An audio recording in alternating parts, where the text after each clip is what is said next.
Ada kabar yang menghebohkan menyangkut Anies Baswedan, salah satu figur yang digadang-gadang menjadi calon presiden mendatang. Ia disebut memiliki perjanjian utang dengan Sandiaga Uno yang dibuat saat maju dalam Pilkada DKI Jakarta 5 tahun silam. Hal itu diungkap oleh politikus Golkar Erwin Aksa dalam podcast Akbar Faisal. Berikut ini videonya.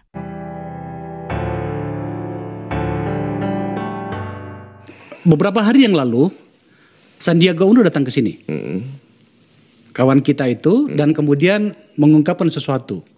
Bahwa ada perjanjian antara Pak Prabowo, Anies dan Sandi yang ditandatangani, yang katanya dokumennya ada sama Fadlison, menyangkut dengan kerjasama politik tanda petik itu, ya kan? Dan setahu saya kan Pak Erwin kan mengambil banyak porsi pada saat itu, ya kan, dalam Pilkada Jakarta pada saat itu. Ini berhubungan dengan peluang tentang mendapatkan tiket. Ya, nah dari situ saja tampaknya dari pernyataan Pak Sandi itu ada reaksi nih, baik dari Gerindra maupun dari orang-orang di sekitarnya Pak Anies. Ya memang. Perjanjian itu ada? Ya saya kebetulan ikut drafting lah perjanjian itu. Oke. Ikut ya melihat, ya saya lihat tantangannya ada di situ.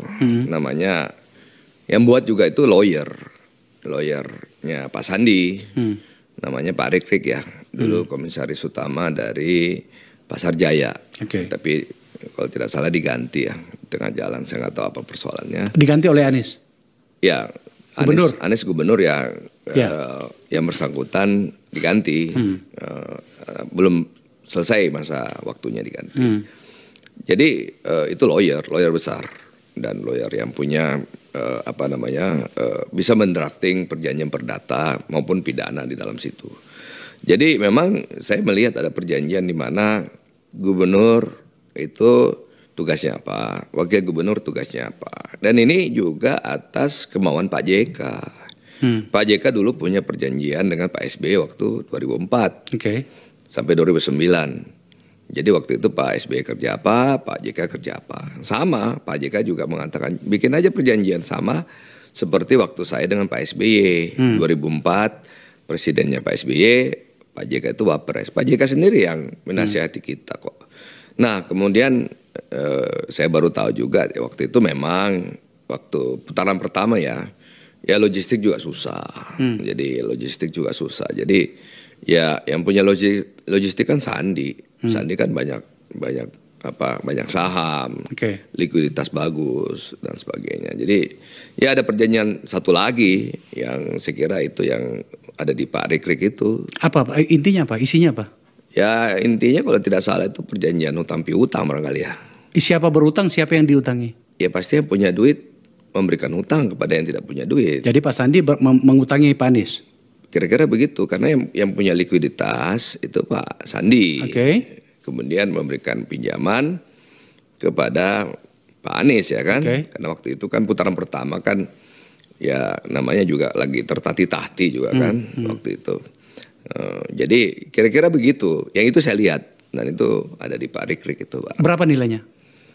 Nilainya berapa ya? 50 miliar barangkali. 50 miliar? Ya. Oke. Oh, sudah lunas? Saya kira belum barangkali ya. Ya oke.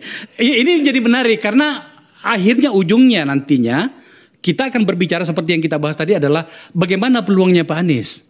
Karena tampaknya begitu banyak hal yang tampaknya harus dijelaskan oleh beliau.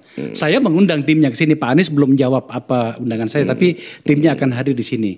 Nah, kalau begitu ceritanya, sebelum saya pindah ke Rio yang ada di Bengkulu, bagaimana Pak Erwin Aksa bisa melihat ini?